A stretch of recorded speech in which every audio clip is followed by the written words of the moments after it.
હું અહીંયા આવ્યા પહેલાં 2-3 મહિના તો ફિઝિયોથેરાપી લીધી હતી, પણ એનાથી એટલો બધો ખાસ ફરક નહોતો. ટેમ્પરરી થોડું રિલીફ હતું. તમને શું તકલીફ હતી? પહેલાં તો મને કમરની તકલીફ હતી, એક ઘૂંટણ સેજ દુખતો હતો અને સર્વાઇકલની બી તકલીફ હતી. હાથ ઊંચો નહોતો થતો. ફિઝિયોમાં ગયા પછી એટલું બધું રાહત નથી. હું ઘરે રસોઈ બી નથી બનાવી શકતી. ટિફિન લઈ આવીને જમતા હતા. વાંકું વળાય નહીં, ડૉક્ટરે બધી જ ના પાડી હતી કે તમારાથી વાંકું નહીં વળવાનું, નીચે નહીં બેસવાનું. હવે અત્યારે વાંકું બી વળાય છે. સવારે મારે બ્રશ કરવું હોય ને તો બી હું આમ નથી, આમ સીધા જ રહીને બ્રશ કરવાનું.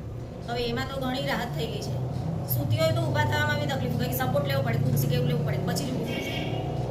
અને બેઠી હોય તો ફટ દઈને ઊભા ન થવાય, થોડીક બેસવું પડે. કોઈ આવ્યું હોય તો દરવાજો ખોલવો હોય તો મારે કેવું પડે તો 2 મિનિટ ઊભા રહો પછી જ ઊભા થવાય, બાકી એમને તો ઊભા થવાય નહીં. પછી મેં અહીંયા આવી પછી થોડોક ટાઈમ પેઇન વધી ગયું અને એના પછી ધીરે ધીરે ફ્રિકવન્સી ઓછી થતી ગઈ. પછી 2 મહિના મેં લીધી અહીંયા, પછી અમે બેડ લીધો તો એનાથી તો ઘણી રાહત થઈ ગઈ છે. તમે સ્ટાર્ટિંગમાં ઘરે બેડ લીધો પછી કેટલા દિવસની અંદર કેટલી વાર થેરાપી? 3 થી 4 વાર તો થેરાપી હું લેતી જ હતી. 3 થી 4 વાર થેરાપી લેતા હતા. તો એની પાછળ તમને શું રિઝલ્ટ મળ્યું?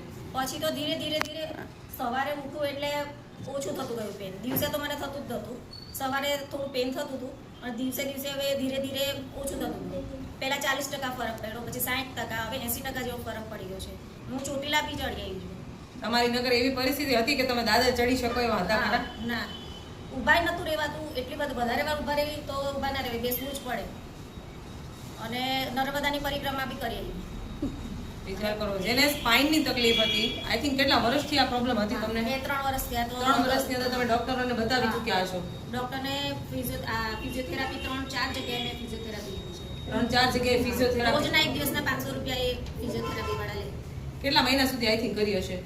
2-2.5 મહિના તો હમણાં, અને આગળ મહિનો. નુગાવેશમાં આવ્યા પહેલા એમને રેગ્યુલર ફિઝિયોથેરાપી પણ કરેલી છે, ડોક્ટરોને પણ બતાવી ચૂક્યા છે. તો ડોક્ટરનું કહેવાનું શું હતું તમારી અંદર?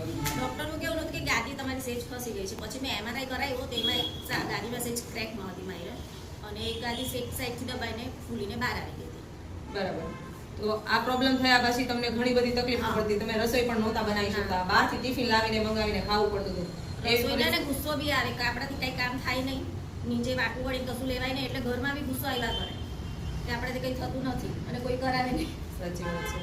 અને લેડીઝને તો આ પ્રોબ્લેમ સૌથી વધારે છે. બરાબર. અને અત્યાર સુધી તો પેઇન કિલર ખાઈને જ રહેતી હતી, પણ આ બેડ લીધા પછી મેં 6 મહિનાથી એક પણ પેઇન કિલર ખાતી નથી. એટલે મારે બીજા દિવસે 2-3 દિવસ તો બેડ પર જ સૂવું પડે, ચાલે જ નહીં. મેં પેઇન કિલર લઉં તો જ ચાલે.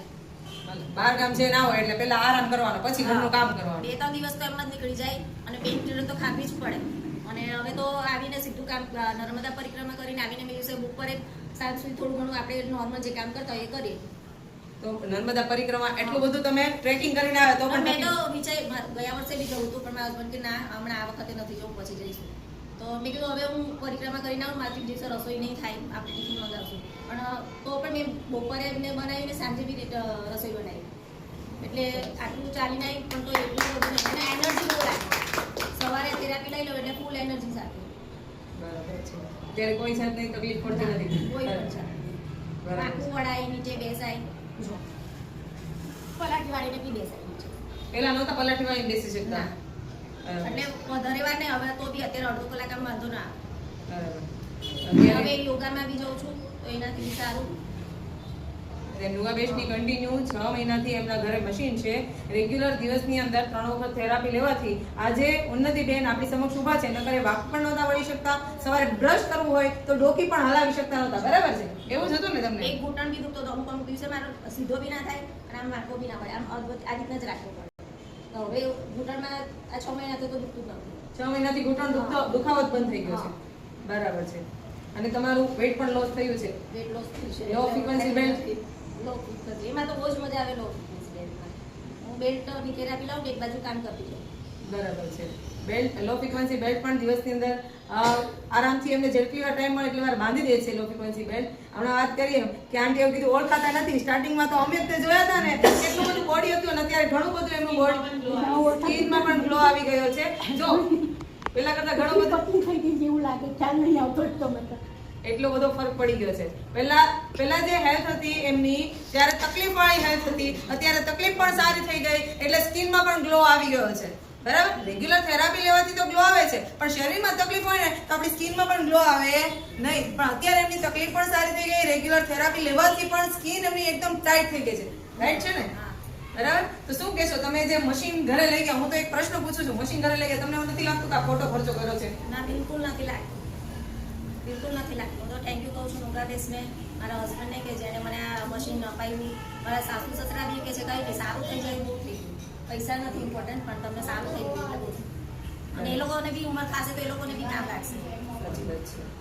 ત્યારે આ ઉંમરે તમે જો જે પરિસ્થિતિમાં તમે નીકળ્યા હતા અને યોગાબેસમાં આવ્યા બાદ તમે એટલો બધો તમે રિલીફ મળ્યું. જો કદાચ ના મળ્યું હોત તો તમારે અત્યારે અત્યારે નર્મદા ને આ રીતના ડિપ્રેશનમાં જ હોત કે હવે હું કંઈ જ કરી નહીં શકું. બરાબર છે. નકર અત્યારે જો એમની પહેલે જેવી જ પરિસ્થિતિ અત્યારે હોત અને એ તકલીફની અંદર વધારો જ થતો હોત, ઘટાડો થતો હોત નહીં. કારણ કે એમને સર્વાઇકલની માં પણ પ્રોબ્લેમ હતો અને કમરના લુમરના પાર્ટ્સમાં પણ પ્રોબ્લેમ હતો. એમને ચાલવામાં પણ તકલીફ થતી હતી, ઉઠવા બેસવામાં પણ તકલીફ થતી હતી, ઘૂંટણના દુખાવા પણ શરૂઆત થઈ ગયા હતા. જો એ રેગ્યુલર થેરાપી લે છે એટલા માટે એમને રિલીફ થઈ ગયું. પણ યોગાબેસ ના મળ્યું હોત તો અત્યારે શું કીધું એમને કે હજી હું ડિપ્રેશનમાં જ હોત. આજે વિચાર કરો, એ ચોટીલાના 600 દાદર પણ ચડી આવ્યા, યોગાબેસની પરિક્રમા પણ કરી આવ્યા અને લોંગ ડ્રાઈવમાં ફરી આવ્યા પણ. હમણાં ગોવા ફરવા માટે ગયા હતા. કેટલા દિવસ ફરી આવ્યા તમે? 4-5 દિવસ. શરીરમાં તકલીફ હોય તો આપણે આરામથી ફરી પણ શકીએ નહીં, પણ અત્યારે આરામથી એ 4-5 દિવસ ગોવા આટલી લાંબી ટૂરમાં પણ જઈ આવ્યા. નકર આટલું જેને સ્પાઇનની તકલીફ હોય એ લોંગ ડ્રાઈવ પણ કરી શકે નહીં, પણ આરામથી એ લોંગ ડ્રાઈવ કરીને પણ સારી રીતે એ ફરીને આવ્યા છે. તો આ યોગાબેસનું કમાલ છે. શું કહેશો યોગાબેસ વિશે તમે? યોગાબેસ તો બેસ્ટ જ છે મારા માટે, તો બહુ જ સારું છે. અને આમાં જેને બી તકલીફ હોય એ પહેલા થેરાપી લે, અનુભવ કરે અને પછી બેડ પરચેસ કરે. કારણ કે અત્યારે હેલ્થ ઇમ્પોર્ટન્ટ છે, પૈસા નહીં. સાચી વાત છે, એકદમ સાચી વાત છે. જોરદાર તાળી થઈ જાય. જો શરીર સારું હશે તો તમે તમારા ફેમિલી સાથે પણ સારી રીતે વર્તન કરી શકશો. ફેમિલી સાથે ફરવા જવું હશે તો આરામથી ફરવા જઈ શકશો. પણ શરીર સારું રહે તો ફેમિલી ફરવા લઈ જ ન જાય. લઈ જાય? ના લઈ જાય. કેમ કે છેક સુધી હસબન્ડને તો સાચવવાના જ ને. તમને જયારે તકલીફ હતી, એક ક્વેશ્ચન પૂછ્યું, તમને જયારે તકલીફ હતી તમારા હસબન્ડ તમે શું કહેતા હતા? મતલબ કે કઈ પણ તમારી બંને વચ્ચે ક્યારે અનબન બની હોય તકલીફના કારણે? તો એ તો થોડુંક થાય કે એ આપણાથી થાય નહીં અને એ લોકોને ટાઈમ હોય નહીં, સાચી વાત એટલે છે. થોડુંક અનબન થાય. અનબન થાય. પછી છોકરાઓ સાથે આપણી તકલીફના કારણે છોકરાઓ સાથે આપણો માઇન્ડ ચીડચીડિયો થઈ જાય. ચીડચીડો થઈ જાય, આપણે ગુસ્સો આવે, એ લોકો ના કરે, આપણાથી ના થાય એટલે ગુસ્સો આવે. ગુસ્સો આવે અને આપણે ભલે છોકરાઓને આપણે પ્રેમ જ આપવો છે પણ શરીરમાં તકલીફ એવી છે એના કારણે આપણે એને પ્રેમ નથી આપી શકતા. હવે એમાં કંઈ ફરક પડી ગયો. હવે મને ગુસ્સો બી નથી આવતો. કારણ કે હવે એ ના કરે તો મને ખબર છે હવે મારાથી થાય છે એટલે હું મારી જાતે કરી લઉં કામ. થાય છે એટલે કરી લો છો. પેલા નહોતું થતું તો એને ચીંધવું પડતું. હા. હવે ચિંતા નથી, બિંદાસથી તમે કરી લો છો. જાસ્તી નથી. આ યોગાબેસમાં આવ્યા બાદ આ મસ્ત હિરોઈન બની ગયા. જો તમારી સમક્ષ ઉભેલા છે. બરાબર. પહેલા જે એમની થોડી બોડી પણ એવી હતી, તકલીફ પણ ઘણી બધી હતી. અત્યારે બધી જ તકલીફની અંદર ફાયદો. તમારી ઉંમર કેટલી હશે?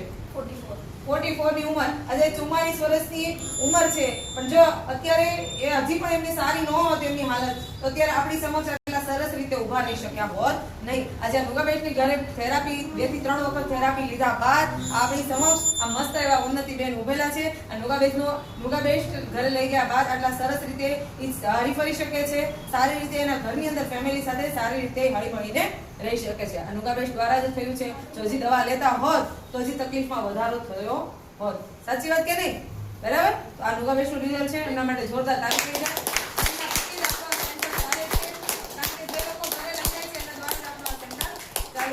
અને યોગાબેસ્ટ એક પેન કિલર છે. પેન કિલર છે. 6 મહિનામાં એક બી પેન કિલર લીધી નથી. નકર રેગ્યુલર પેન કિલર તો લેવી જ પડે. પડતી. બહાર જાવ તો ખીચામાં પહેલા રાખવાની. હા, બહાર જાવ તો લેવી જ પડે બી. ગમે ત્યારે કઈ ટ્રાવેલ થયું કે તો દુખે એટલે લેવી જ પડે. આ વખતે પેન કિલર પેન લેવી. કિલર લીધી નથી. ગોવા જઈને ફરીને આવીને બી વસ્તુ લીધી નથી. કામ જ આવીને તરત કામે થાય. તો પણ કોઈ તકલીફ. N5 બેડ લીધો છે. એમને પણ આપણી જેમ જે સ્કીમ હતી ને ત્યારે એમને N5 બેડ સાથે જે મેટ ફ્રી આવે એમને મેટ નાની મોટી